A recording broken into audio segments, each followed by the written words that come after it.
You can download, we could put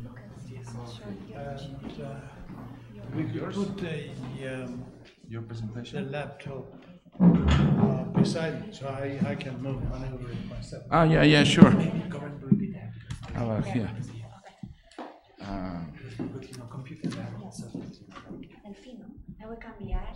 Sure. Okay. Sure.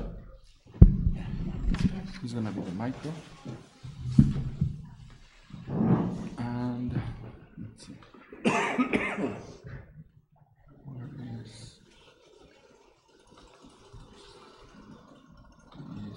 is this one? Oh, okay, let's see. Oh.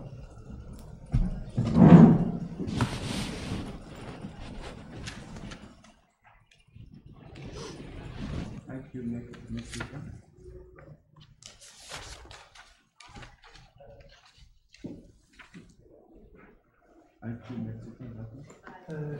Yes, that's probably it, yeah. Well, I wanted to open it. I don't remember now. It should have been families, but yeah, no, I mean the theme was, that's it, yes, it's that, that's the one. So I leave it open. So, fine, thank you. So what happened here yesterday? So we had an interesting plenary session in the morning, and session in the afternoon.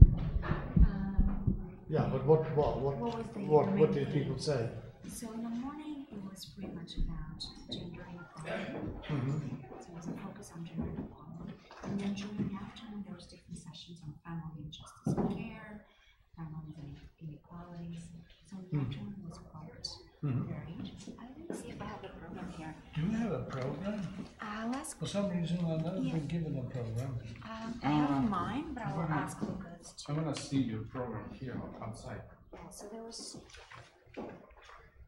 concurrent sessions. So those were some of the sessions that This we had was yesterday, yeah.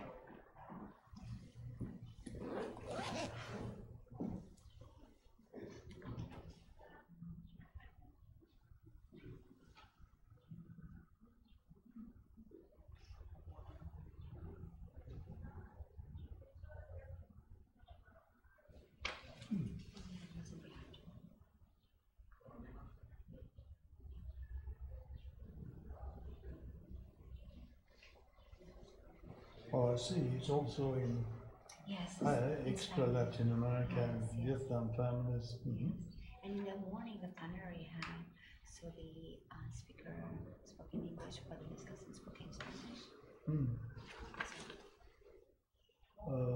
This is today. Oh, there are parallel sessions. Well, that's 11:30. Perhaps that's. Do you want to see the plenaries? Yeah. Yes. On the first page. Excuse me.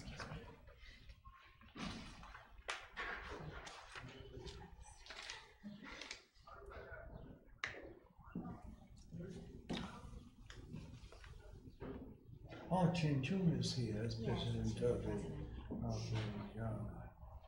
the Research Committee. I see, yeah.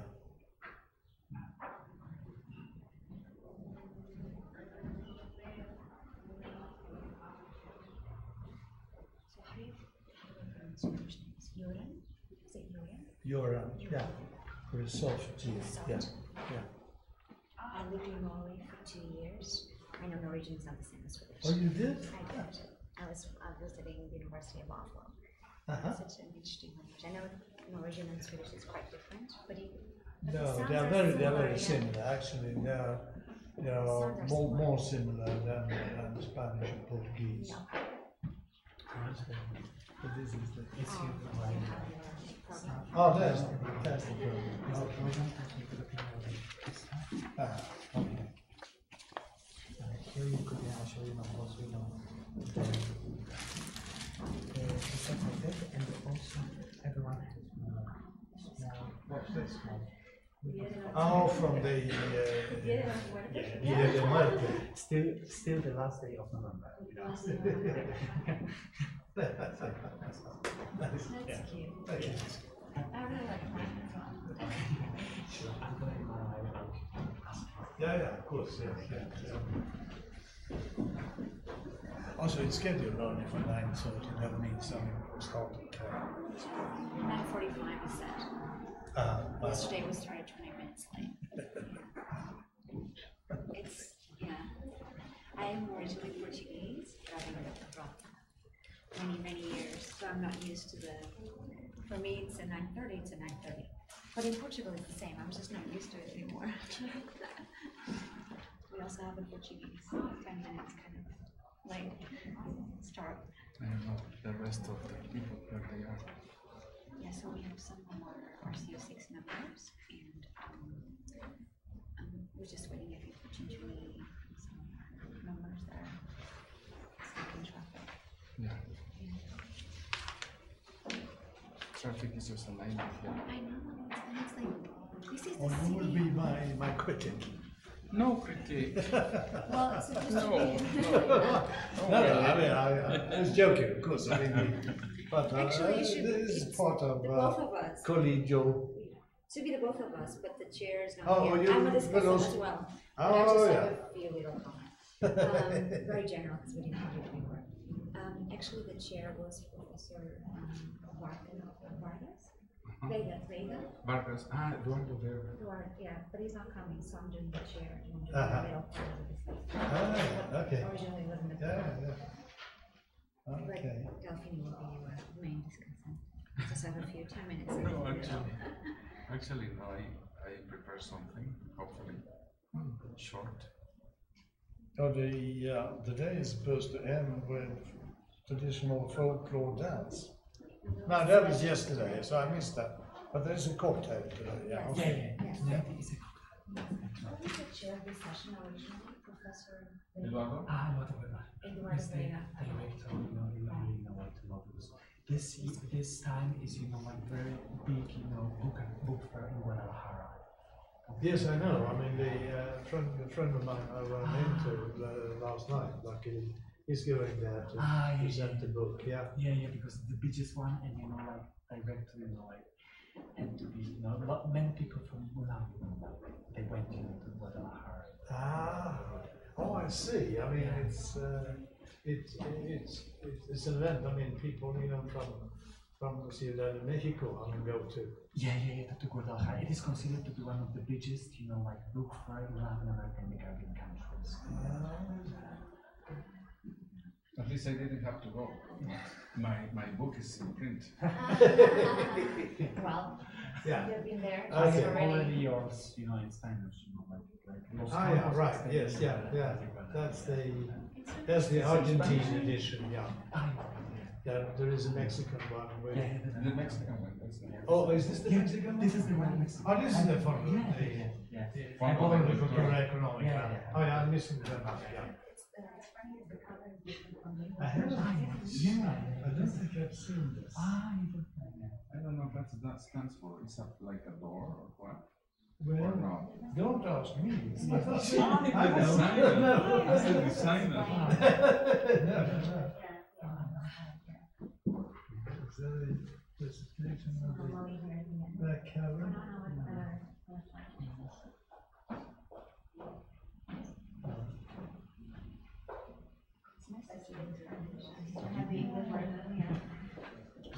Oh, hi, Cecilia. Hi, Cecilia. Hi, glad to see you. Yes, I'm glad. Nice. Do you get your luggage? Yes.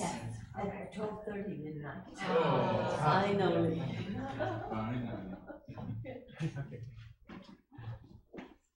Oh, here it is. Disegno de portada. Si Pablo Fernandez. Escalera. Caracol. Caracol. So this is like Inequalities, Escalera Caracol. I don't know what is Caracol. Caracol is like. Like this. Oh, spiral. Spiral. Yeah. No, there's no. Like a snail. Like snail. Oh, snail.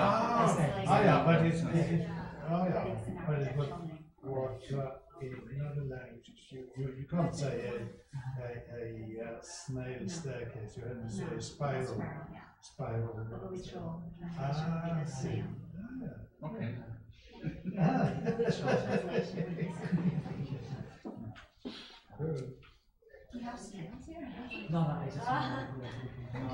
crabs. Where is the crabs then? You know, this is, you know, like, the famous also, the artist, Mexican artist did this, the doors. So the presentation of this, you know, animals, sea animals. Oh, okay. Like crabs. Yeah. Actually, this quite auditorium nice. is designed in this way. You open this door, Yeah, there's we already, open. and then there's an agora that way. Yeah. This is Oh. open the story. And then you can close here, and then you can present things over there. On the other side. This That's is the nice. newest building of the old Hunan. Oh, Very technological. So today also we're looking like at 2 p.m. The special, you know, very, you know, quick session with the students. And I show you the School of Economics because and undergraduate, because here is like a postgraduate building. It's for PhD and master degrees, and then you can just go to the campus, the main building, which is much more vivid, living place, you know, than most students. And then I will accompany you to this at 4 p.m. we will have, you know, the tour, guided tour of the murals, which is, you know, and then directly go to our cocktail, which is also in the Universal Museum, which is in the park of the Lunan. This is more welcome. that's Have you very been to nice. Mexico before? Oh, yeah, many times, yes. Oh. Yes, yeah. Now, I was here the first time in 1974, and then I was here again the second time in 1978. I was then teaching at Flaxel. Flaxel. I teach there. Sorry? I teach. It's now? Yeah. Ah, I teach here and I give some classes at Flaxel. And I just finished a course this week. But now it's mainly Mexican, is it? Oh, I will take it. okay. Our session, morning session. Good morning.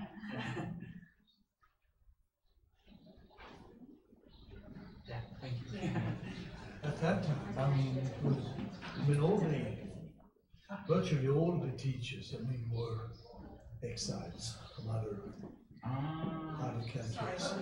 At the time of the military dictatorships. And so from South America. Chile, Chile, Bolivia, Argentina, Uruguay, Ecuador, Peru. professors teaching over there. Yeah. And it was directed by a friend of mine, a Bolivian political scientist who died quite some time ago, so you probably don't know of him, René Zavaleta. I heard. I heard from him. But in 74 I was a student.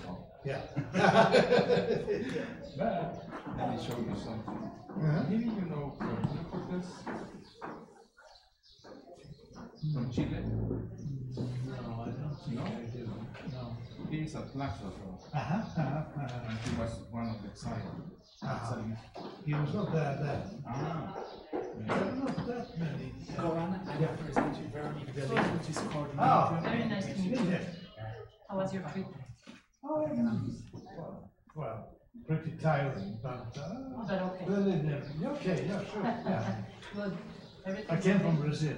Yes, I know that. I know that. We were tracking. ¿Cómo estás? Bien. Muy buenos días. ¿Ya están listos? Muy bien. Tú presides, ¿verdad? Sí. We are already a little bit late. Yeah. We're it's 9. Yeah. You want to start now? No, we can. Yeah. Yeah? So, Yeah. Okay. So, So here you can handle this back and forth. Okay. And there is a screen here where they can see. And your screen is that one. Yeah, but They see. people have that screen. Yeah. Yeah. Okay, fine.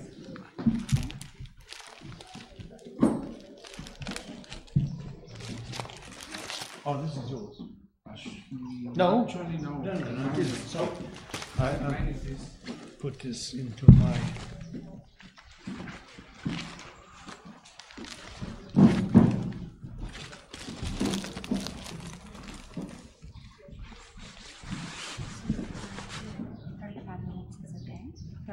minutes? Sorry? 35 minutes, is that okay for your presentation? Or did you prefer for more? We'll see. I mean, do you give me some leeway? I mean, up to 14 days. I mean, I haven't timed this, so I don't know exactly how long it will take. But it will be something like 35, 40 minutes. Perfect. Thank you.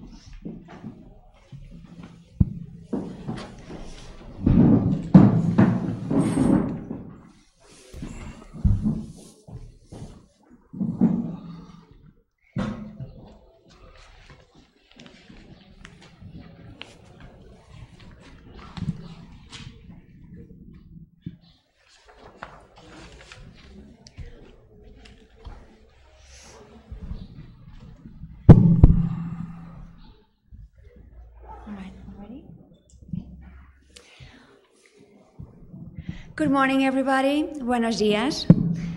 Thank you all for coming. And I want to start by thanking as well the local organizing committee, particularly to Lucas, for this thought-provoking and topical conference.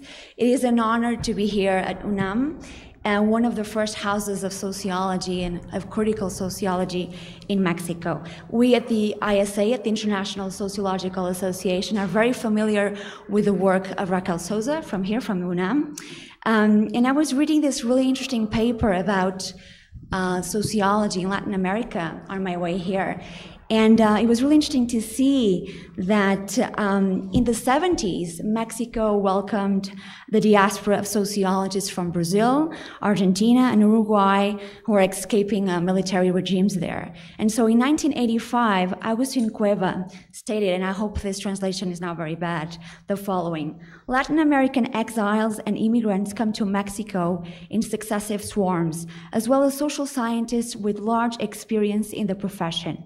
A fact that consequently determines that this country converts in the 70s into a sort of cultural ideological crossroads, an inevitable point of reference to any social scientist.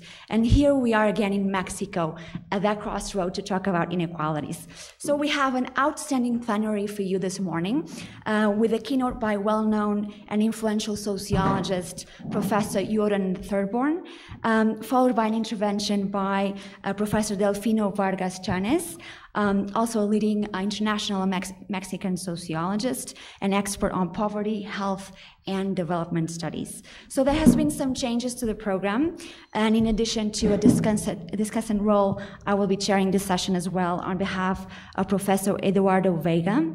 My name is Barbara Neves. I'm an assistant professor of sociology at the University of Melbourne in Australia, and I'm also a board member of the RCO6, the Family Research Committee of the International Sociological Association.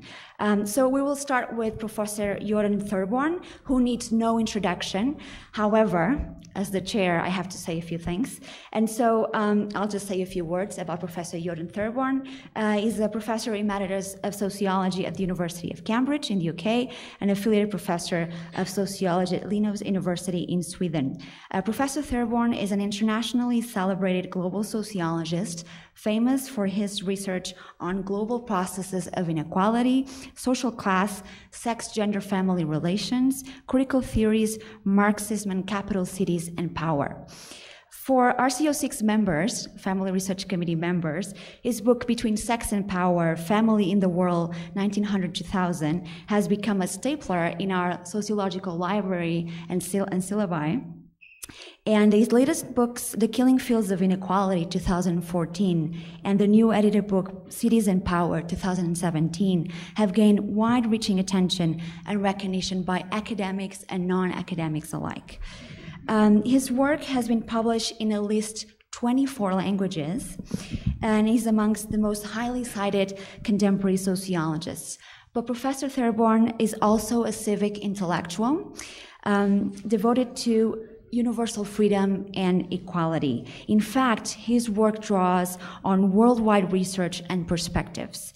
As stated on his website, and I quote, has worked in and all the populated continents of the world. Without further ado, let us welcome Professor Thurborn.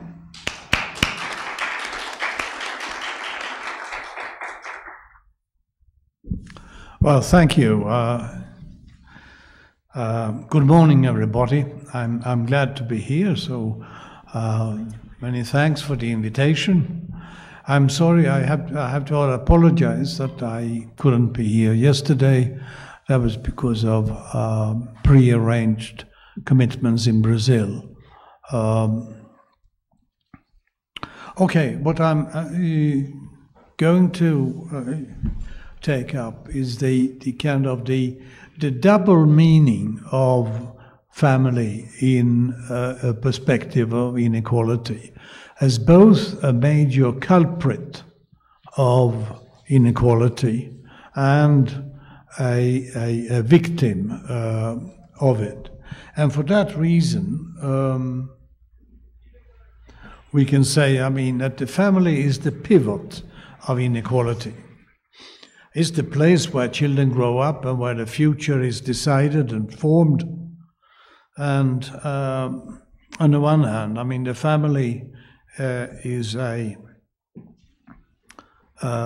mechanism for the hoarding of opportunities, of privileges and disadvantages, and of transmitting them to the next generation.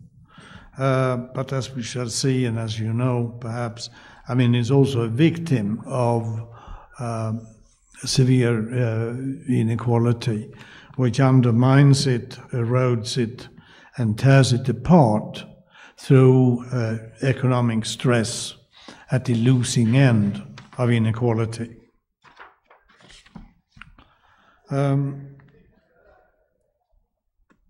Let us look at Latin American inequality in a global comparison.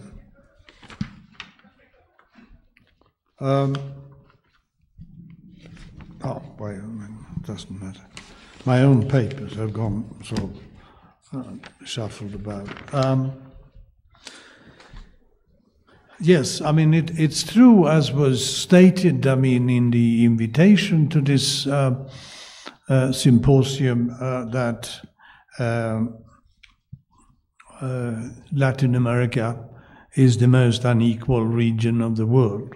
But that is true only in terms of economic resources. It's not true in terms of vital inequality, the inequality of health, morbidity and mortality. And it's not true of the inequality of education in the world, nor is Latin America the most unequal continent of the world in terms of existential inequality of sex and race and ethnicity and other aspects of referring to the respect or the disrespect, the recognition or the humiliation of persons. In spite of the fact that in terms of the distribution of resources and access to resources, ethnic groups, indigenous peoples, and what in Latin America is called Afrodescendentes, people of African descent, are really very much underprivileged and at the receiving end of Latin American economic inequality. But in terms of sexism, patriarchy, and racism, and racist discrimination, Latin America is not the worst place in the world. And that's something, which I guess also should be stressed. Not just as a polite remark, to our host, but also as a matter of fact. Oh, here we are. So this is a calculation from the Human Development Index by the UNDP of the amount of loss of human development standing through inequality. And you see, I mean, that in terms of income, I mean, this is really true. There's no region as economically unequal as Latin America. Although inequality in sub-Saharan Africa is currently growing rapidly, and the most unequal countries in the world are not in Latin America, but in Southern Africa, South Africa and Namibia. And in terms of life expectancy, there's nothing really spectacular about the inequality in Latin America, which is where the worst place in the world is sub-Saharan Africa. And in terms of education, although, as we shall see, I mean, there are very important inequalities of education. What does this mean?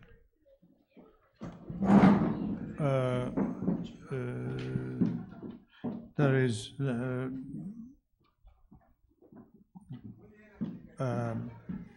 much more inequality among the Arab states and in sub-Saharan Africa. We may then raise the question, I mean, why is Latin America economically the most so far? I mean, although South Africa is a good, becoming a tough competitor. Why is Latin America, I mean, so economically unequal? The most immediate reason, this is not, of course, I mean, the historical explanation, which I'm not going to bore you with.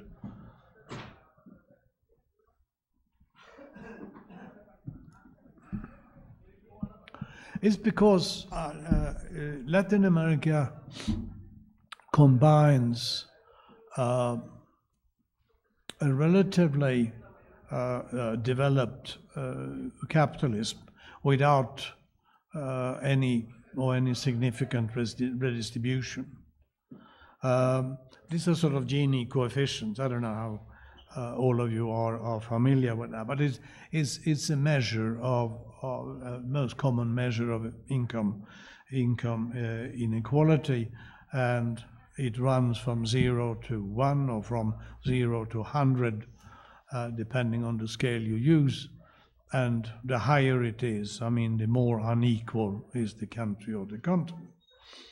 And perhaps the most striking statistic here is that you find that Latin America and Western Europe, that's the 15 members or Western European members of the European Union, is about the same in terms of market income. And the whole difference between Latin America and Western Europe is due to redistribution, which is happening in all over Western Europe on a large scale, mainly through public transfers of various kinds, to some extent also by taxation. And it's not just Latin America stands out, I mean, not only in relation to Europe, but also to the whole OECD area, which also includes the United States and Japan. And if you look at more concretely at Latin American economic inequality, you will find that one of the strongest manifestations of it is the extraordinary wealth of the richest 10% in Latin America. In Brazil in particular, but also for that matter in Mexico, Colombia, and others. But also at the lower end of the distribution, in terms of relative poverty. I'm not talking about the absolute level, which of course is very much dependent on the size of the GDP, but in terms of relative poverty, Latin America is much more has much more relative poverty than, say, Latin Europe. In Brazil, according to European Union standards, almost a third of the population is poor, in the sense that their income is below 60% of the median income of the country. In Mexico, it's about 20%. In most European countries, it's nowadays something between 10 and 15. Well, so much for economic inequality. Let us then look at the Latin American family. And although Latin America is basically a settler continent of settler states, or the descendants of European colonizers, conquerors, and immigrants. Latin American families are significantly different from Latin European families, even today. So in Latin America, I mean, there is a larger proportion of single-parent households. You see, the difference to Spain and Portugal, which is the most relevant European comparison, is very strong, and even, I mean, in relation to Scandinavia and its sort of informal unions and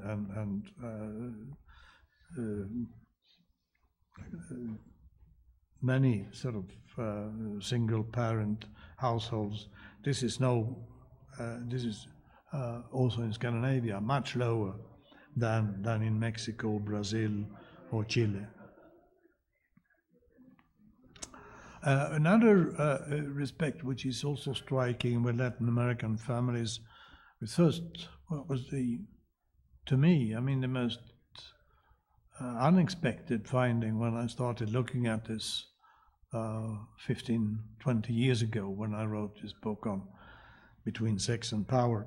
And that's the large proportion of extended family households, which has absolutely no equivalent in Western Europe.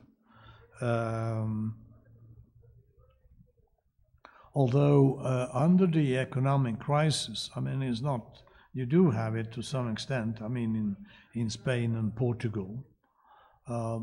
But in Europe, in order to have extended families of the same proportion, you would have to go to the Balkans, to Serbia, Croatia, Bulgaria, to find some.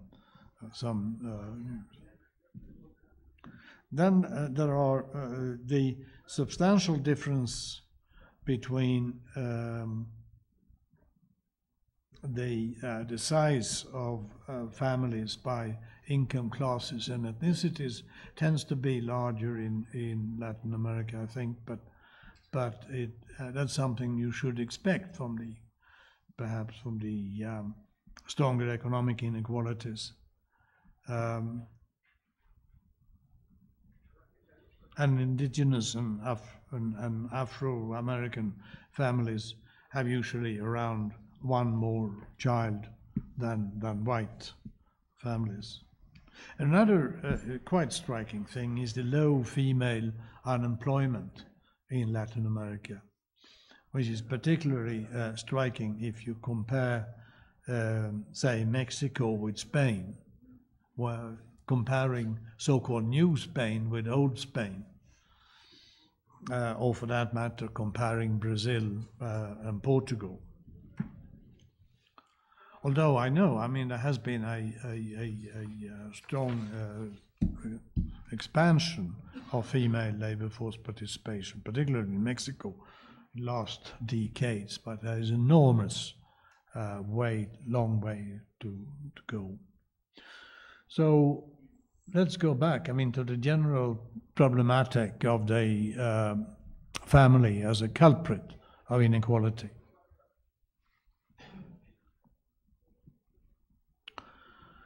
Well, it's obviously, I mean, the family is the main vehicle for transmitting intergenerational privileges and disadvantages. And it's also, of course, the institution of patriarchal existential inequality between the patriarch, el jefe de familia, and the other members of the family. And this is important because recent research in the fields of social medicine and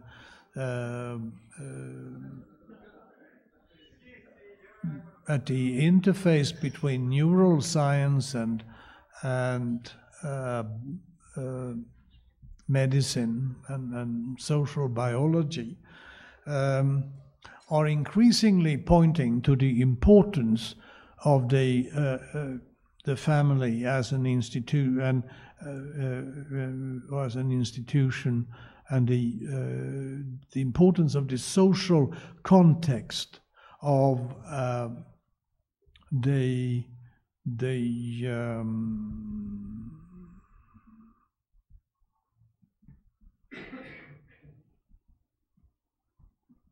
making of children and the growing up of children.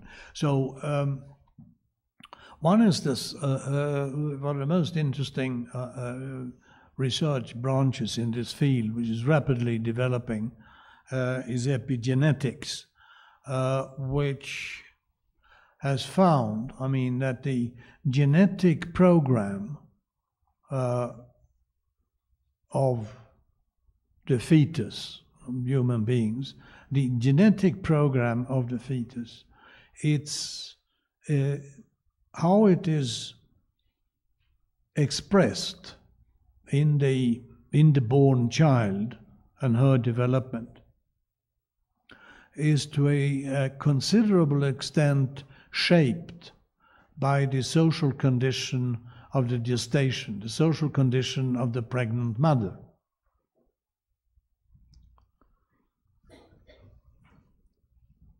And with sort of enduring lifetime risks of more morbidity and more earlier mortality. And this is something, I mean, which is not only well, to put it this way, this is studied primarily, I mean, in the richest and most developed and well-organized countries, with the best sort of healthcare services and maternal support. And even there, you find this epigenetic effects of the social conditions. Oh no, that was the wrong move. Of the social conditions of the pregnant mother. Just to give you one example, in Sweden, which is not an ideal country anymore, but it's reasonably well organized in terms of maternal care and social rights and so on. There is a so far unexplained tendency for working class women to bear a larger proportion of premature babies, and pediatrics has established quite strongly, I mean, that premature births significantly increases not only it may retard, I mean, the cognitive and the motoric development of the young infant, but it may also increase the risk of various kinds of illnesses, particularly one type of diabetes, but also others. And we don't really know why this is the case, but this is again something, I mean, how the interweaving of social conditions, coupling, family situation, and the socioeconomic situation affects the future life of children and the new generation of adults.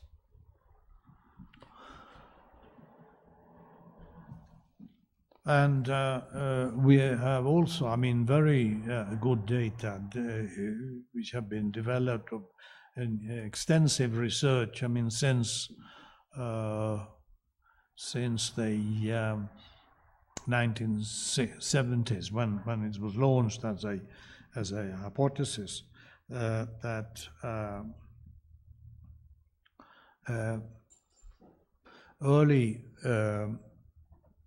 child development has lasting, enduring effects on adult health and adult mortality. And more recently, I mean, there is research underlining how a poor family background increases the risk of early deterioration at old age, for instance, of various forms of dementia. So, I mean, the family has, and the family and the way human beings couple with each other and produce children have very important negative effects in the production and reproduction of inequality. And Latin American families weigh more heavily on the life chances of children than in most countries. Latin American families have a stronger influence on the access to and the length of education than anywhere in the world. The world's highest correlation, intergenerational correlation of education is found in Latin America, in countries like Peru, Ecuador, Chile, Brazil, Colombia, clearly higher than in countries like Indonesia or Egypt, or for that matter, Italy, which is a very unequal country in this respect in European context. And there are also data, I mean, showing how Latin American families and family conditions shape the inequality of school results in a comparative manner.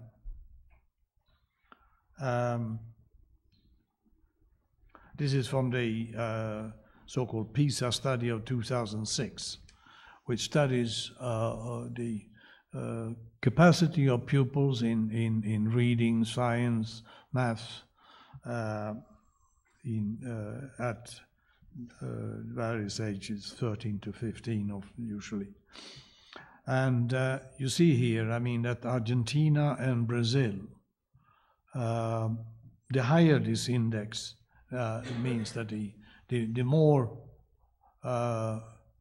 the school results reflect the dissimilarity of families. Argentina and Brazil, I mean, are particularly outstanding here.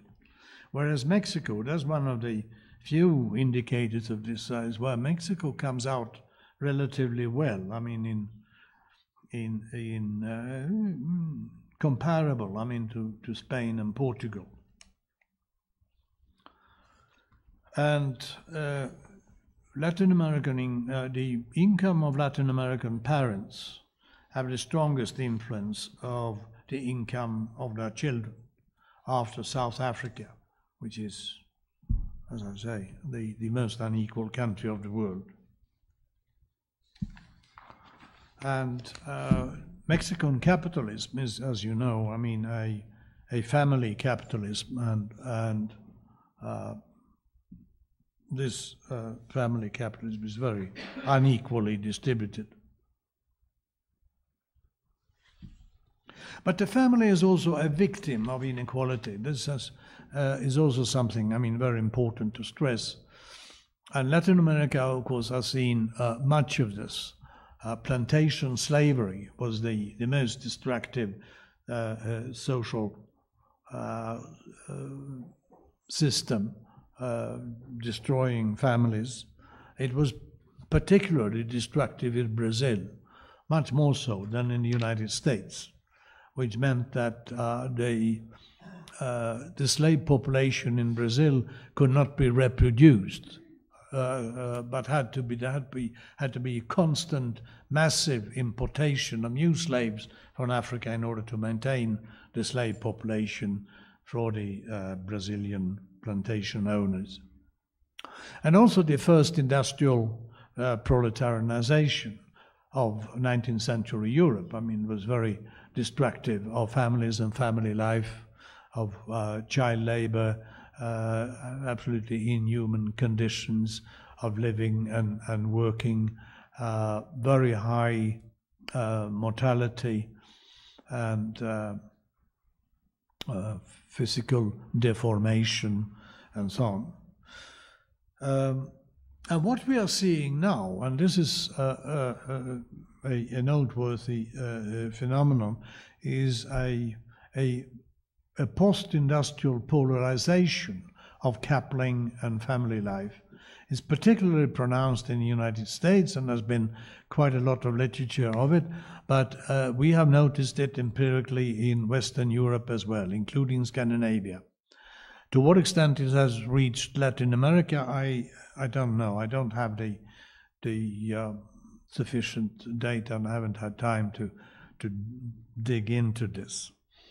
But what is happening, and seems to be, we'll come to that later on when we look at and we have also already noticed, I mean, the high percentage of single parent households in Latin America, that there is a polarization between, on the one hand, an increasing stability of upper middle class families with lower divorce rates and more investment in common investment in child rearing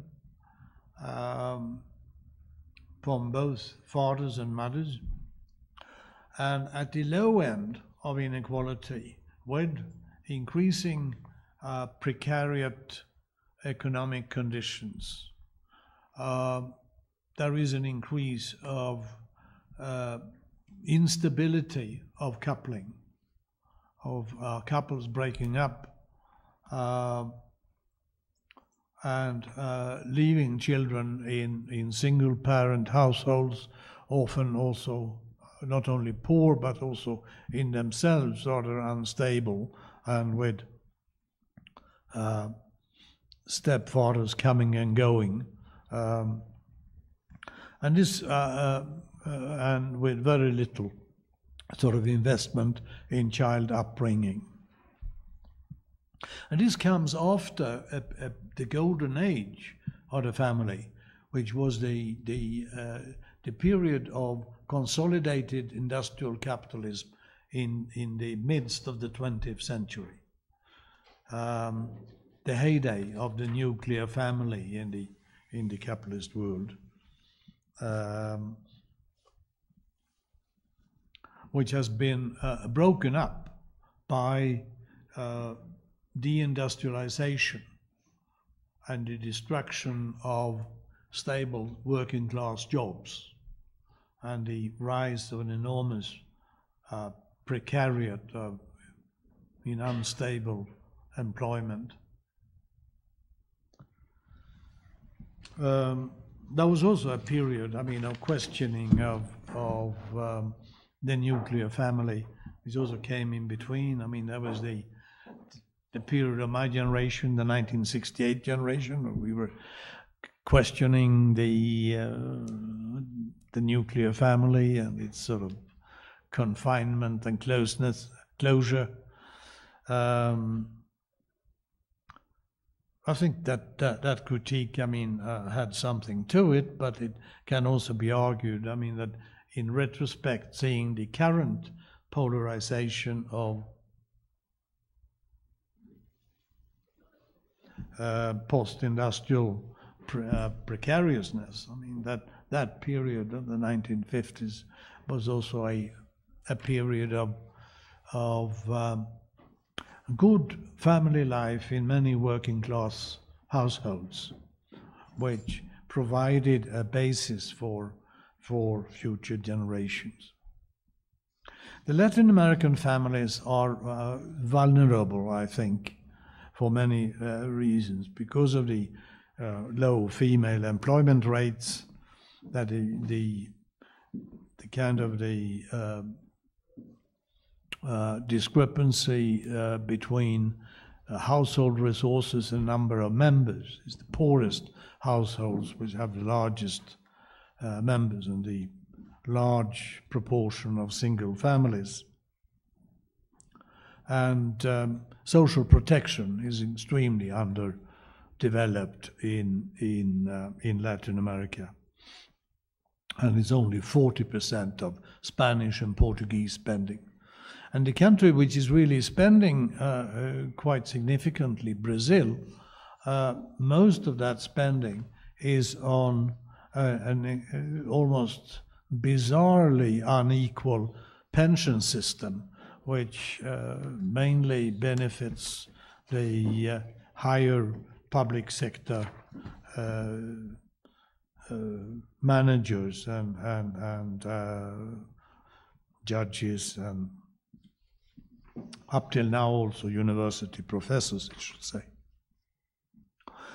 It's also noteworthy, that if you look at poverty in Latin America, it's compared to many other countries, it tends to be rather segregated and enclaved, both in urban areas and in rural isolates of poverty, which makes it difficult, for people, to break out of it. And the middle class aspirations of Latin America, which were very high, in the first decade of the 21st century, is being undermined by indebtment and is really very fragile. There is also some resilience to Latin American families, I think. The large proportion of extended families, I think, is something which has a positive effect in limiting old age poverty. One can see that, for instance, that the post-Confucian South Korea has an enormous amount of old age poverty, because the extended family pattern and family responsibilities have eroded. Most provocatively, perhaps, to some of you, I do think, that in spite of that having negative effects on many political issues and cultural issues, I think the rise of so-called evangelical Christianity, or at least part of it, not the theology of prosperity, but the more orthodox Pentecostal evangelical Christianity, has a positive effect on family patterns and family behavior in family relations in many poor areas of Brazil or Guatemala. Since we are in Mexico, I wanted to point out a few things about Mexico, which is one of the two largest dominant countries of Latin America. It's quite on average with regard to economic inequality, But in many other ways, it's a negative outlier. It didn't take part in the Latin American inequality reduction in the first 12 years or first decade of 21st century. It has the lowest wage share in Latin America and still declining, and it has a lower than average Latin American average social spending, and it's half of Brazil's. And one particular worrying thing which surprised me, I must say, is that it has a relatively high incidence of child malnutrition. You know, the best indicator of child malnutrition is whether children are stunted or sort of much shorter for their age, let's say 5 or 7 when it's measured. And this is something which is not completely irreversible. I'm not saying that. It can be reversed with massive good nutrition later in childhood, but it tends to have life-lasting effects bad effects on your health, increasing mortality, early mortality risks, and so on. And Mexico has a much higher rate of child malnutrition than not only countries like Argentina and Chile, but also than Brazil. So finally, I'm sorry this has been a long morning, perhaps. We come to the end of all this, and I would like to end, on an upbeat note. That increasing inequalities are no destiny. The last 50 years have seen in the world a major erosion of existential inequality, of racism and sexism, although both phenomena are still there, now in privatized forms rather than institutionalized. The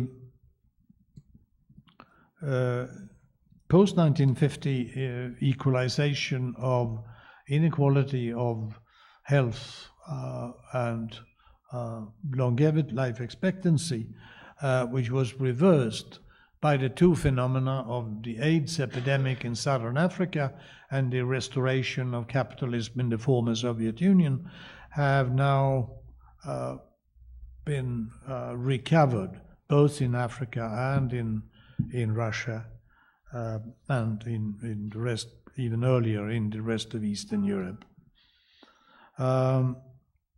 And in the first decade of the 21st century, up to 2013, 2014, Latin America, most Latin American countries had significant reductions of their economic inequalities.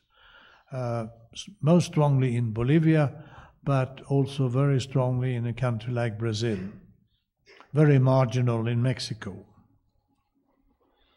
And in the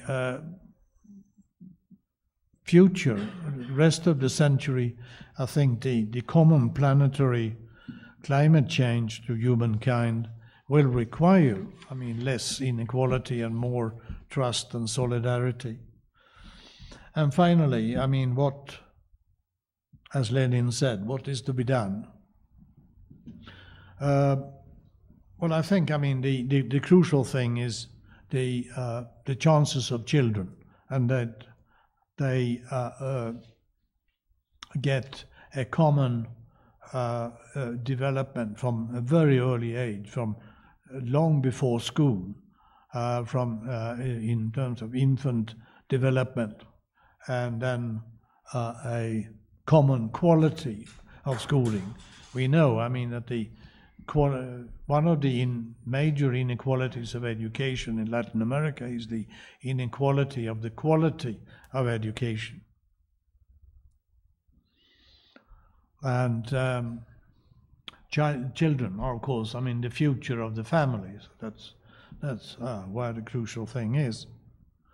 There are some other things which are absolutely necessary, to create to reduce, I mean, the so-called informal labor market or the informal economy, which is very large in Latin America in spite of its high economic development, and which means, I mean, a reproduction of inequality. And in Mexico, I think we have to stress, although it might be impolite, but I mean, no dramatic changes of inequality in Mexico are likely to happen before Mexico becomes a state of law and gets rid of corruption and extra-legal violence. And with respect to Mexico, I think, I mean, a good beginning, I mean, could be to raise Mexico to the modest standards of Latin American child development, wage share, minimum wage, female employment, taxation, and social spending. Thank you for your patience.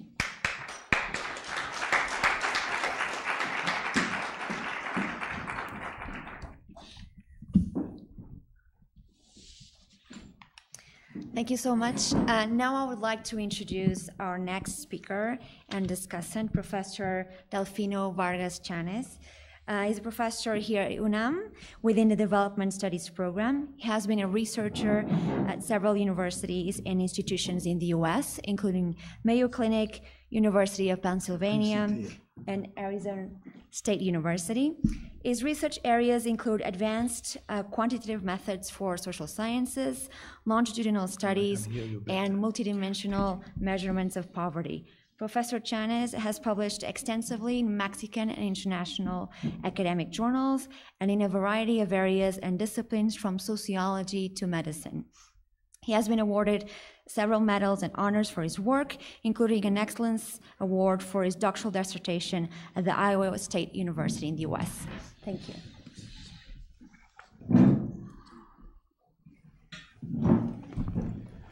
Thank you very much. Thank you, Professor Goran, for your presentation.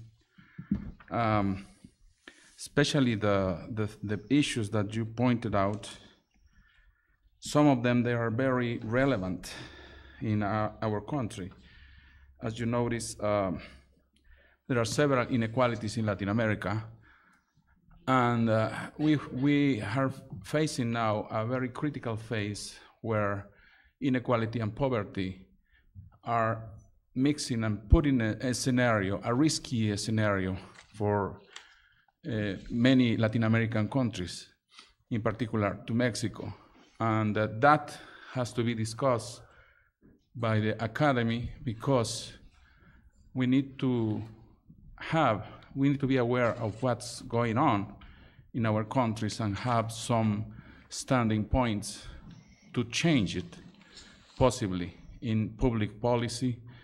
Regarding the issues you talk about today, especially the last point that you say, we need a policy of redistribution of income.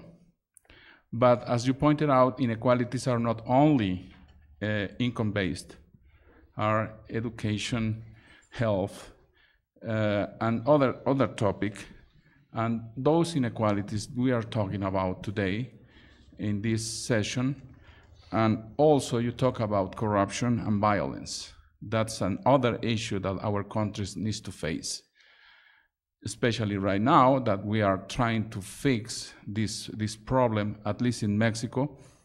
It will take us several times, and not only the political agenda in Mexico has to deal with these issues, but violence is another issue that we haven't discussed yet, because, well, this is about families, but violence in Mexico particularly takes a relevance regarding our proximity to the US, and we combine several issues of drug trafficking and persons trafficking and the like.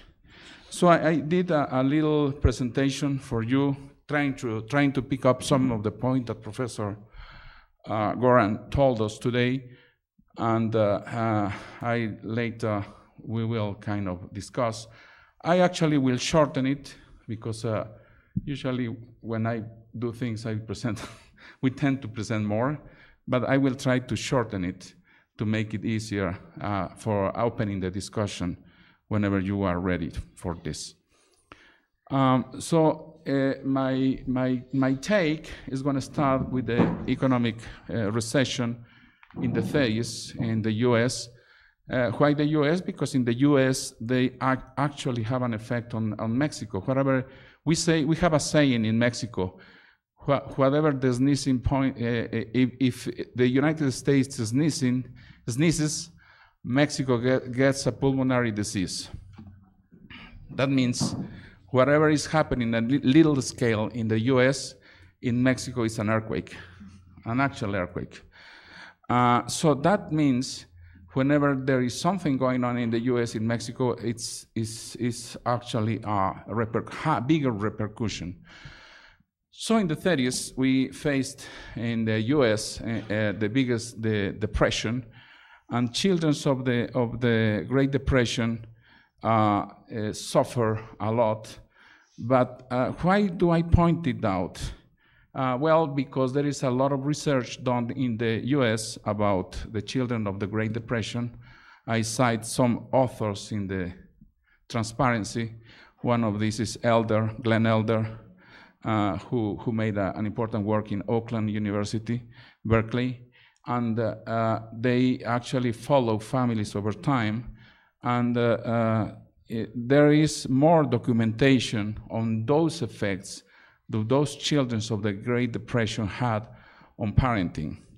Basically, parents were affected by this fact, and this causes, as has been pointed out by research, how this effect takes place on families, and specifically the instability of marriage. Why these effects are kind of modeled in these studies? Well, in these studies in the 30s with Elder and Conger in Iowa studies, they impact us today because it's a very similar thing that we are studying today. How the economic pressure is pressing families. For example, in this schema of theoretical approach, is how the economic stress is impacting the emotional process in the family, causing conflict, and in turn, the marital conflict is causing some instability on adolescents, for example. It is not the only way of modeling this process of economic stress on families, because the outcomes could be the children, could be termination of the marriage, could be several things, but in particular in this model is focusing on children. What happened in this approach is that the economic pressure leads to provoke internal reactions in the family, and parents are more irritable, stressing by marital relationships, and thereby deteriorate the relationships with the children, in particular, or daughters. So, to accommodate for this approach, today we have a similar approach for studying families, because now I'm focusing right now on today's data and today's what's going on, because there are parallel processes. The recession of the 30s continues today, having a different names today as economic crisis that we face in the world, in particular in Latin America. However, what we seen from the reports of United Nations, they told us about what's the impact of the recessions, today's recessions on children. And they actually are showing how the poorest families are the most vulnerable one, and they suffer the effects of recession more intensely. So the poverty gap is widened, is bigger in countries where the poverty has grown the most.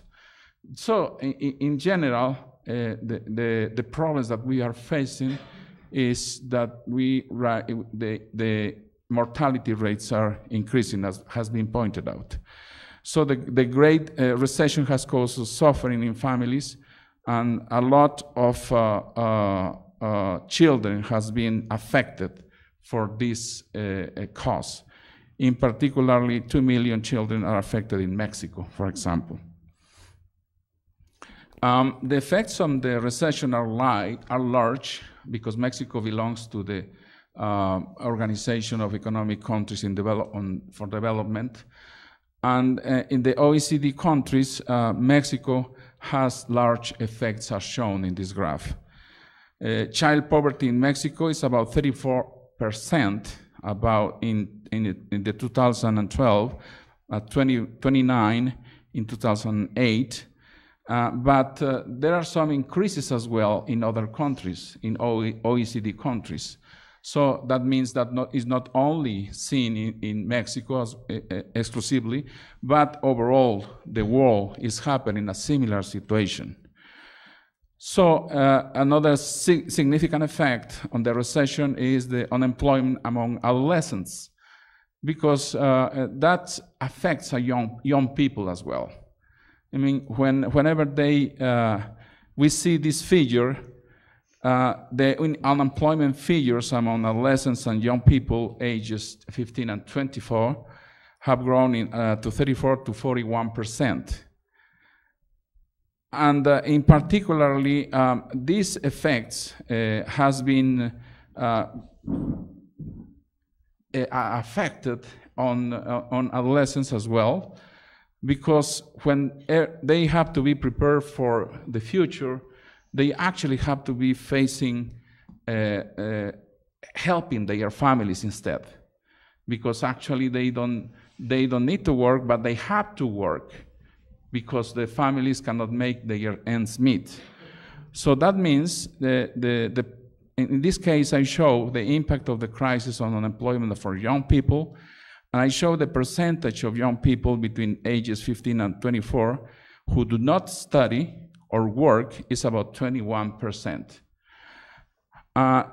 So the recession is actually taking big impacts in all countries, in particular in Mexico as well. But I show that in the year 2013, there are approximately 7.5 million young people in this category of hardship in Mexico in particular. Children needs a family to grow up. However, when parents lose their jobs, there is increasing risk for children because they don't have any network to live in the family. This graph, it relates the trends to the exposure of different recession groups.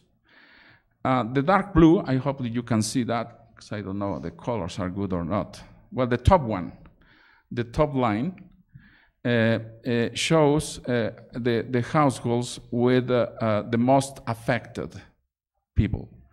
Households with two children have an average spending needs 40% higher than those families without children. I mean, when there are children in the family, the need for expenses are more is required. So if there is unemployment in the family, then they cannot meet their ends. And so for that reason, families has to put children to work, or everybody to work, to accommodate for increase the income for the household. As has been pointed out by Dr. Goran, inequalities in the world has increased. If we measure this by the Gini coefficient, in general, what we observe is an increasing coefficient index on the world, and the OECD nations. But in particularly in Mexico, I'm going to show you what we have been working on this topic, because data actually doesn't actually take or measure exactly or correctly the Gini coefficient in Mexico. However, it shows here that the inequality is increasing in all nations. And this has been done in particularly in Mexico. Apparently, the graph on the right side shows an apparent decrease of inequality. But I tell you, it's apparent. Our research done by Cortez and I, we have revised the actual surveys of income, and we detected that these surveys do not capture the top end of rich people, especially starting from the years in 2000. The rich people is not gathered in those surveys. What we have made our research in order to measure actually what's going on with the inequality, what we have made is several scenarios trying to capture the top of the richest people using several sources. And the Gini coefficients are not the ones we are showing here, because it's shown a coefficient of 0.52 or so. The actual coefficients become 0.68. It's not only our work that is showing that. Several researchers studying inequality from using other methods and other perspectives have ended up with the similar findings. So the actual inequality is not captured today by the surveys, because the surveys actually are losing either the lower tail of the distribution or the top tail of the distribution. So it's only the surveys are capturing some mid-range income people. In that regard, we would say, and we try to emphasize in our publications, that inequality in Mexico actually is increasing. It is not lower, as it's shown in this graph. On the other end, Kuznets, Simon Kuznets, an American economist, winner of the Nobel Prize in economics, he was saying that when relating the top 90 decile compared to the lower 10 decile, he was saying that in the 50s, the inequality is going to be better off, he said. However, Piketty's work showed a different story, because when Piketty completed this curve, he showed, hey, it was just a good wishful thinking about capitalism will spill over the income to families. And this illusion of the wealth of middle-class families in the US is an end as today. So what Piketty is showing in this graph, using the same approach as Kuznets did in the vertical line, he finished that and he won the Nobel Prize. But to the right, Piketty says, hey, you need to see more about that and see how inequality is getting worse. Another work that I can cite is Wilkinson and Pickett, another Pickett, it's not Piketty.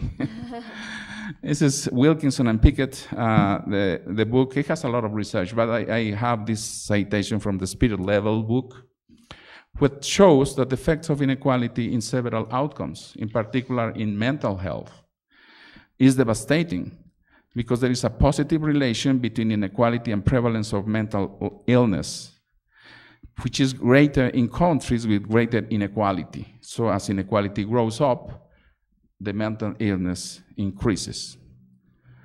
But teen pregnancy is another issue, because the same effects of inequality on teen pregnancy has been documented by Wilkinson and Pickett. And the graphs show that the US and the UK, among others, have high rates of pregnant adolescents, and these are characterized in countries with high inequality. So inequality also is related with pregnancy, high pregnancy, teen pregnancy rates. In Mexico, how is the poverty growing up? In this graph, we show millions of people that has been on poverty during these years of measurement. We say that in 2008, they were about 49.5 million of people on poverty, whereas in 2014, there are 55 millions of poor people. So the poverty is in the same standing. It's not actually the programs have a social containment orientation, but not solving the problem. That's a big issue. We know as today that there are about 6,000 programs addressed to social development in the country, 6,000. But as we see in this graph, nothing is happening to go over poverty and finish that. So what we have seen then, the social programs need to be redesigned. Something else has to be needed, because what we see is the number of millions of poor people is about the same over years. So the current problem in Mexico is not only poverty that suffer about large number of families, but also inequality. So inequality has effect on society in general, and in particular on families. So inequality and poverty deteriorate the social fabric and in turn interfere negatively interpersonal relations in the family. So in conclusions, what can I say? Well, the theoretical model proposed a long time ago about the recession and the effects on family is still similar as today. So the theoretical approach still says there are economic effects on families. The implications for the family level are evident, but this problem not only happened in Mexico, but in several nations worldwide, where the impact of the current crisis has effects in several countries suffering from poverty. So the current problem is not only poverty, but inequality. And that means inequality in income, in education, in health, in several issues. So in Mexico is a country where inequality is greater and where its effects is also greater as well. So there is a need to make change on economic paradigm because the current one is exhausting possibilities. Thank you.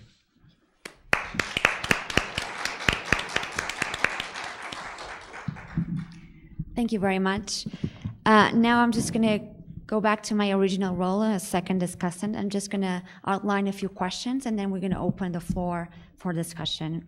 I am pleased to contribute to this discussion because I study the links between digital and social inequalities, and so a lot of what was showed today adds to that understanding.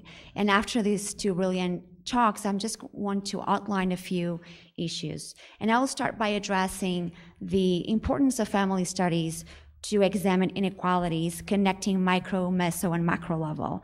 And so within our RCO6 group, family research, for example, has been done within relationships and family structure and income inequality. We also have a lot of scholars working on families and different forms of capital, from cultural to symbolic capital, and more recent work has been advanced on family forms, residential mobility, and environmental inequality, which is going to be particularly important now with climate change. And finally, research has also been conducted on family and personhood. Yet more is needed, particularly in this area that connects back to what Professor Jorn Thurborn calls existential inequalities.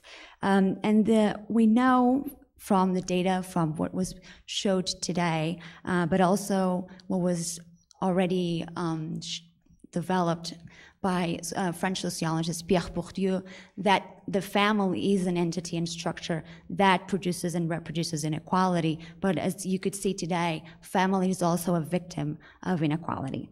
And so my questions are, how can family studies continue to contribute to studying vital resource and existential inequalities and its interplay? And how can we contribute more systematically to the study of existential inequalities, which has been lacking in our field? And finally, how can we understand both mechanisms and effects of inequalities, but also respond to them, examining equalizing means and informing policy and action? As Professor Thorborn so clearly puts it in his book, The Killing Fields of Inequality, and I quote, "Inequality is a violation of human dignity.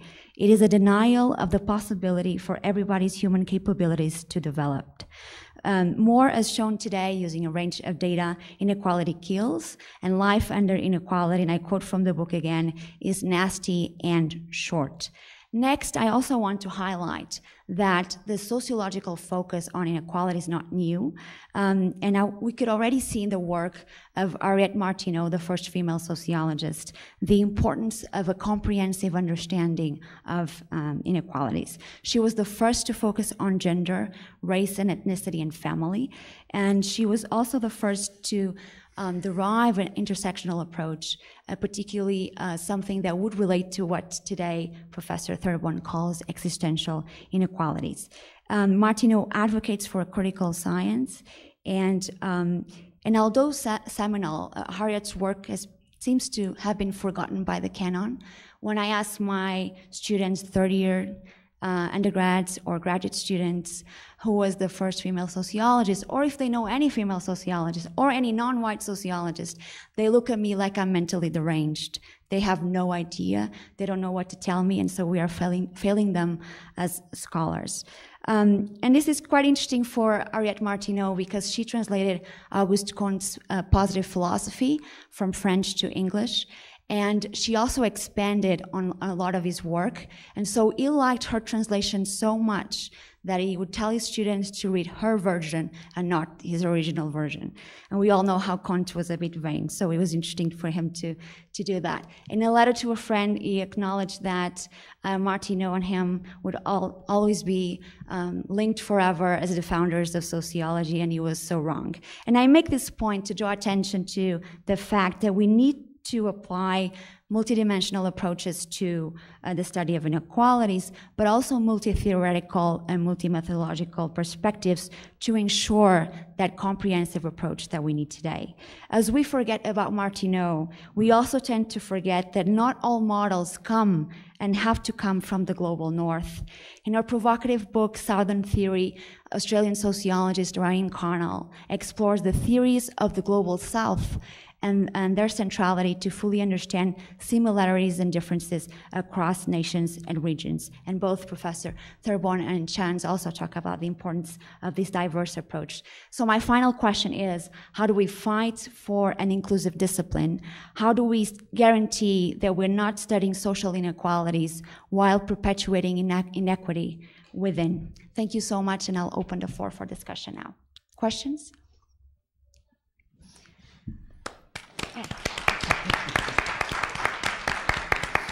I was trying to be very fast because I had 3 minutes. Hopefully I made sense in 3 minutes. We still have 2 minutes. No, we still have 10 minutes. Can we have 10 minutes for questions, right? Is that okay? Okay. Sorry, we're running a bit late, but 10 minutes for questions. Do you have a microphone to pass around? Yes. I do have a microphone, and I can walk there with a microphone. No, I'll go there.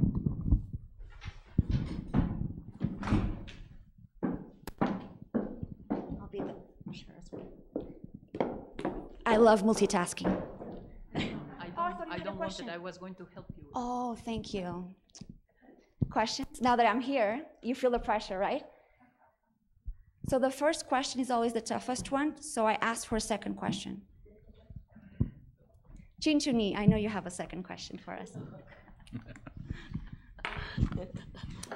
Well, I'm still sitting here contemplating, Professor Goran Thorborn talking about family as both the culprit and victim of inequality. Please speak up, Jin-Jun. I have difficulty in hearing you. Okay, I say I'm still sitting here contemplating your argument of family as both the source of inequality and also the victim of inequality. I was checking the Chinese translation of culprit, and it just says it's someone who did criminal action on others. So I realized that's not what we were talking about. So, between translation, there are always a meaning that has been lost. But what I was sitting and thinking about, that is true. While we talk about the intergenerational transmission of family culture, family practice, family values, which is necessarily embedded in a larger social context. So for sociologists, it seems to me that our difficulties that we keep talking about respecting individual cultures and their tradition, and which always in history produce some stability, and at the same time it requires progress, requires change. So that's why nowadays seems to me continuity and change of this and that has been always a very important subject, especially on a changing society like Taiwan, Mexico, or many other countries. But when we talk about family as the culprit of inequality, I was just thinking about, can we deny all the culture that has been in practice, or has been obeyed, or has been respected, for hundreds of years or thousands of years?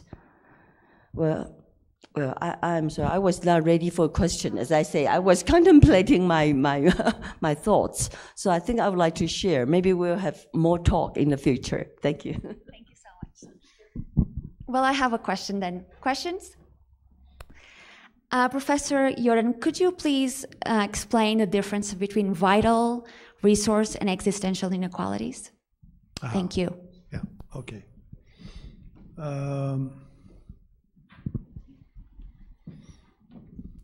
Yeah, I think it's important, to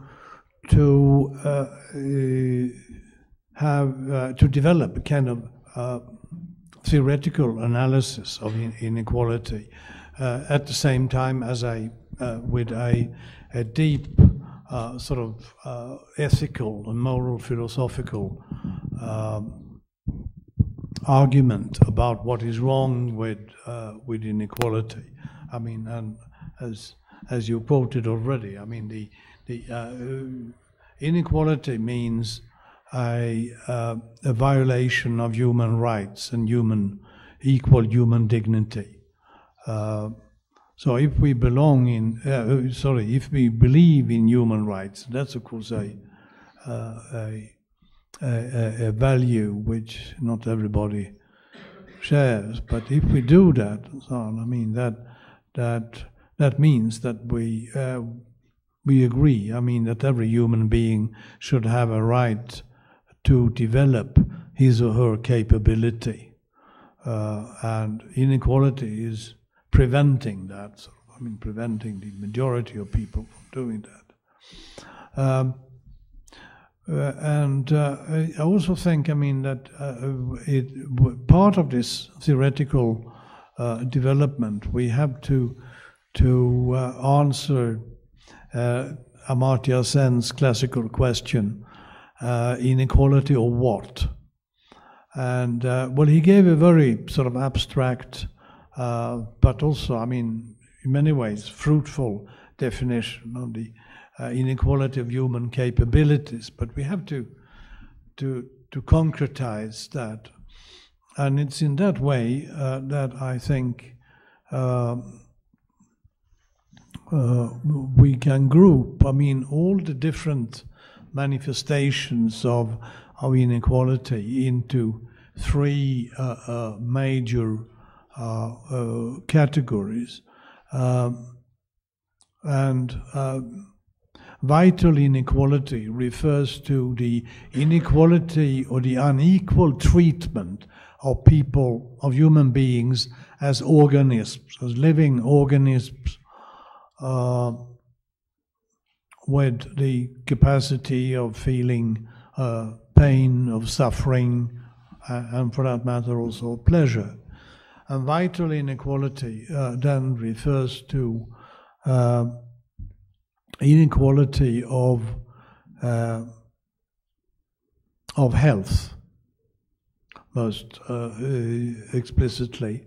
And I've argued, how we have increasingly hard scientific evidence in an increasing cooperation between social scientists and biologists and neurologists and physicians on this, how social conditions shape the life course of human beings, their health, their chances of development as organisms, and their life expectancy.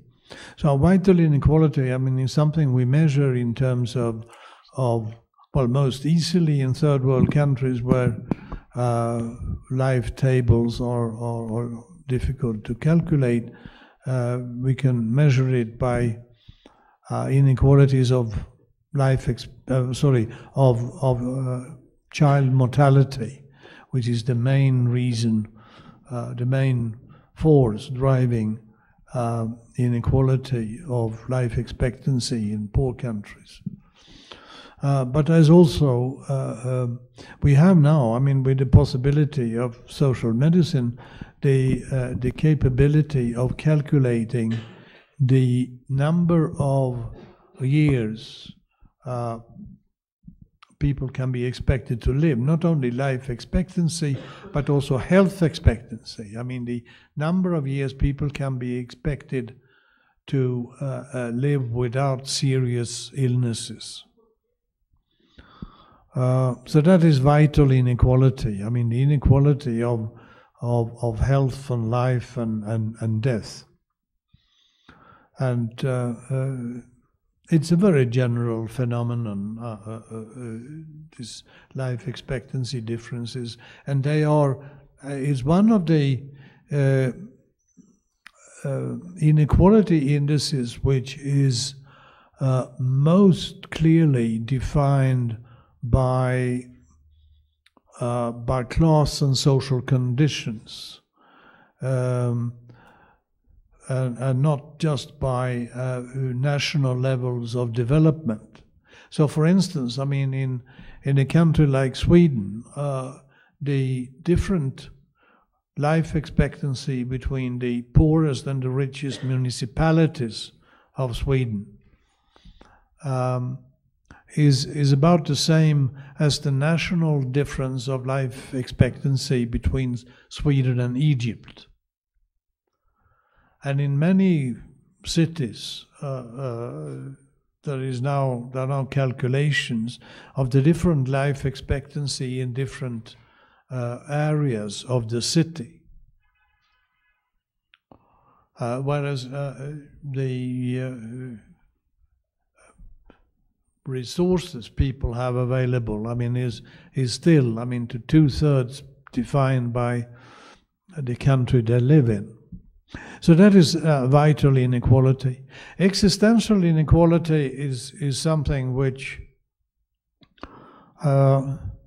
is a concept I think I've coined, although it's of course part of human experience and of existential philosophy. But it's a way of bringing together, people who work on sexism and patriarchy, on racism, on homophobia, on xenophobia, and Islamophobia, and all these things. Because what this is about is an unequal, is an unequal treatment of people as persons. persons we recognize, pay respect to, are polite to, treat as equal to us, as human beings, as persons we listen to, and whose will and whose desires we respect, even though we might disagree with them. Whereas the opposite, I mean, which we find in patriarchy, in racism, and also in patriarchal treatments of indigenous people or people with functional handicaps and all that. I mean, people treating people not like persons, but as more or less like animals and so on. We should be treated well, but who don't really know what they need and what they want and so on. And this is a sign of our times, that this issue of existential inequality, of paying respect to other persons in all walks of life, is something which is spreading and developing.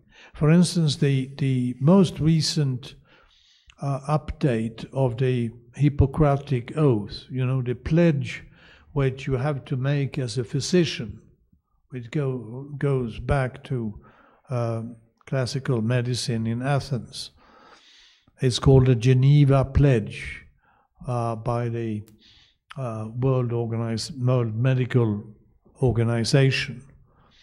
It has now added one more paragraph, which wasn't there before, which is that I pledge to treat all patients with and to respect the dignity of all patients.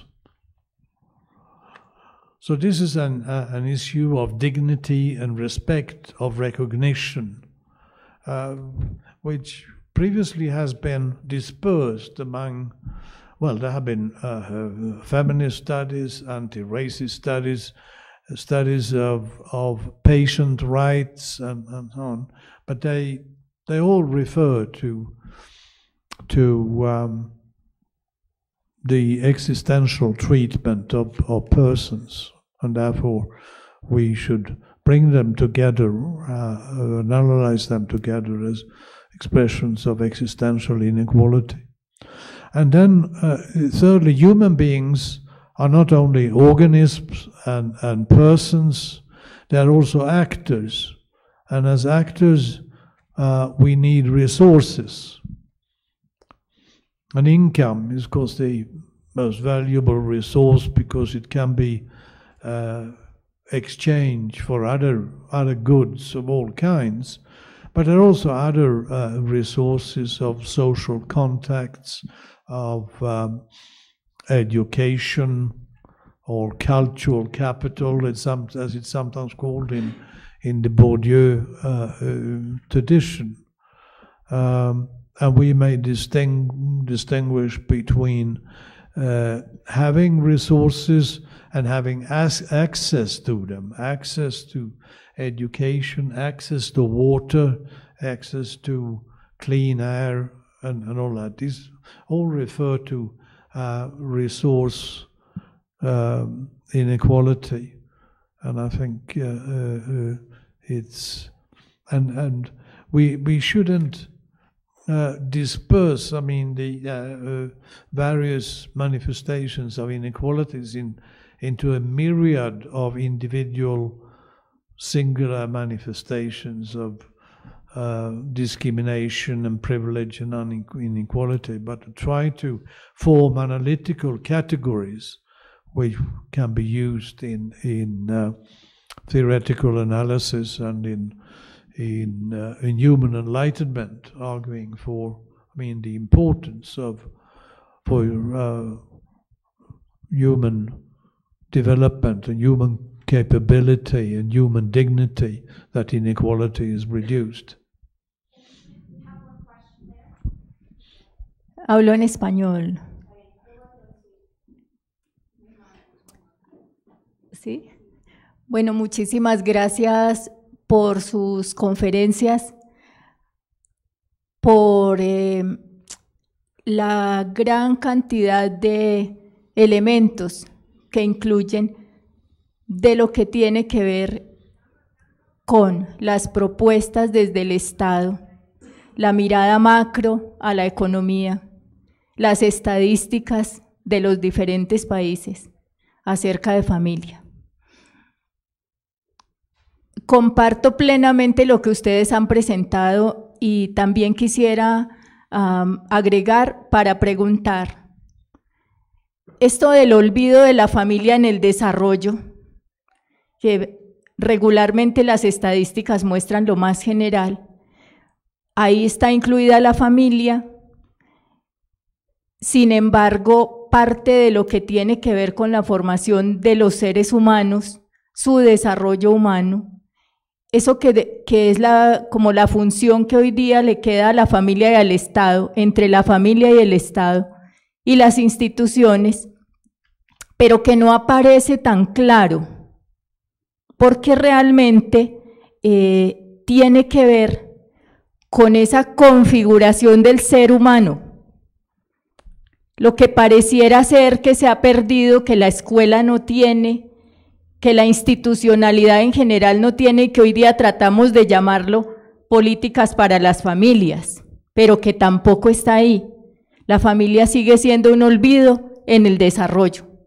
Entonces quisiera que ustedes profundizaran más en ese punto, agradecerles que pudieran ilustrarnos un poco más acerca de cómo esa transmisión intergeneracional de la pobreza multidimensional podría llegar a disminuirse o a frenarse, porque realmente sigue aumentando, a raíz de todos los cambios que desde el mercado y desde el Estado se propician cada vez más para las familias y que se reducen generalmente a los análisis de familias en zonas urbanas, porque las familias indígenas, raizales y otras que están más en zonas rurales o suburbanas no quedan incluidas sino en las estadísticas. En los trabajos que se hacen a nivel de desarrollo en general, las familias siguen siendo incluidas como parte de datos, pero no incluidas en trabajo efectivo de cambio familiar para que haya cambio social, o de cambio social para que hubiera cambio en las familias realmente.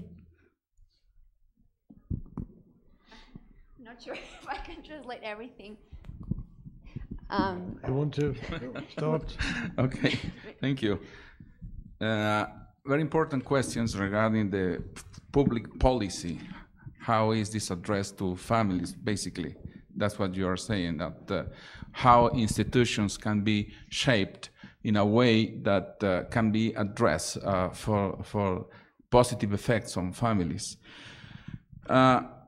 I would speak regarding about Mexico, and most likely I will capture some portions of Latin America, but I don't know.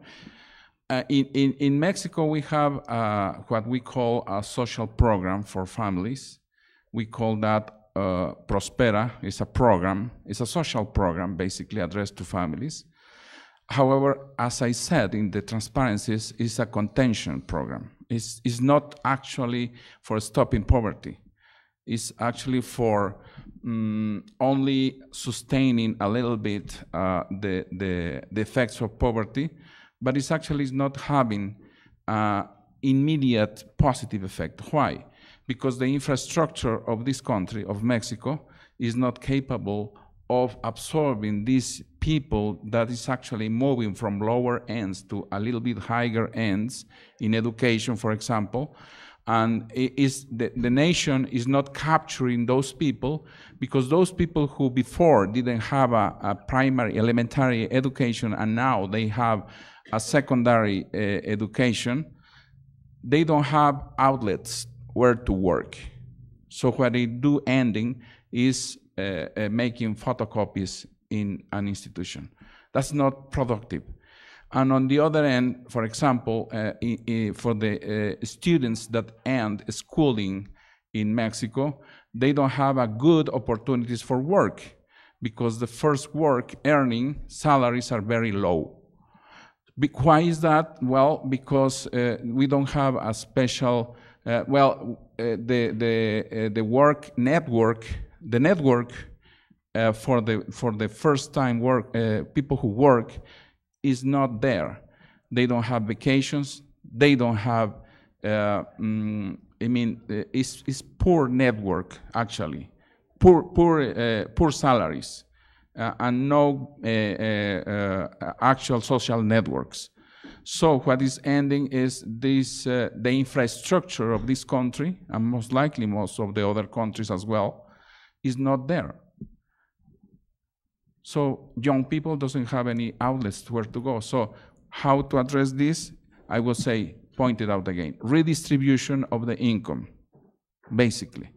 Better salaries, at least in Mexico.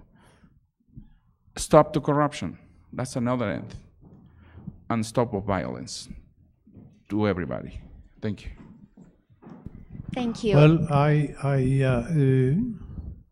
certainly agree with that, but let me add one thing more generally about, state and family and public policies and family.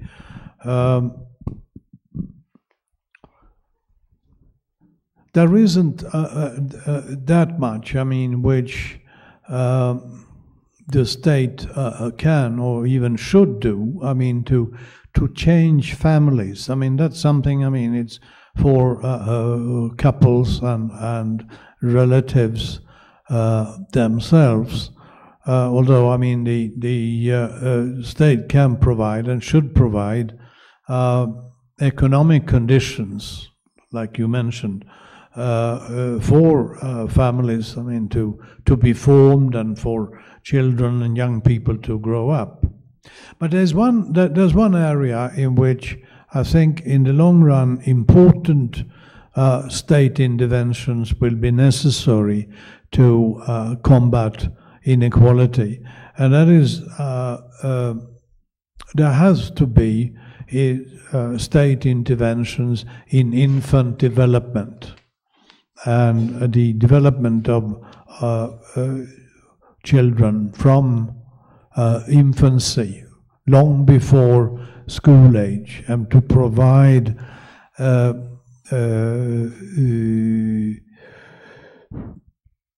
cognitive and social stimulation for children in poor households and families. This is something, which in principle can be done and is being done, but only on a small experimental scale. It started in the United States, interestingly enough, in some American cities, and it has really major effects on the life chances of these poor children to meet people from these programs. A few times a week, and get some kind of social and cultural encouragement and stimulation, which poor and stressed families or single parents, can't provide. There is already, in several Latin American countries,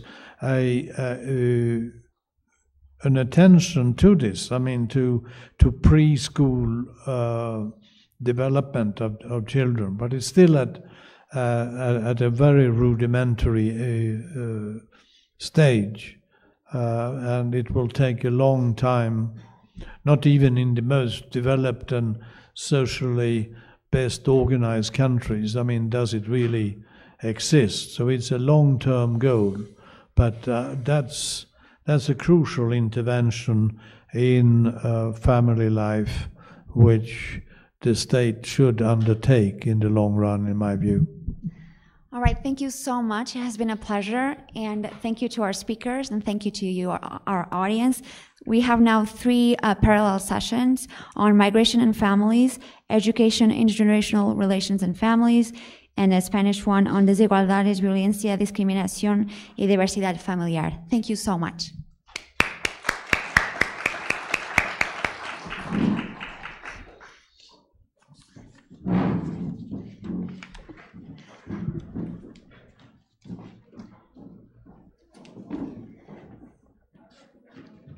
This study you referred to by Fernando Cortes on It's published. it's available. It's available where? Yeah, I can send you the article. Yes. Oh, Yeah, please. yeah. Well, I don't think I have a card on me, but Well, I can give you my. Sorry? I can write it. Oh, thank you. Gracias. Gracias. I'm gonna cry. give you my email. Yeah, or we show I was the- telling him I'm going to cry. No, it's okay. You will hurt. No, I don't know what happened. Well, of course, I mean, these calculations are always It's a pleasure. It's a pleasure to be here, regardless. always uncertain. Thank you. Sometimes. I mean, Gini coefficients are like Volatile. political opinion polls. They always have a margin, but it's interesting. In several countries now, and similar studies like yours have been made. Sorry? Thank you so much. Thank you so much for the presentation. At 11:30, we're going to start this online session. So I'm just pleased to attend this session. So we will have 1 hour and just at least 2 hours. Okay. And we can just keep going and listening. Yeah, okay. I just. Oh, yeah, thank you so much.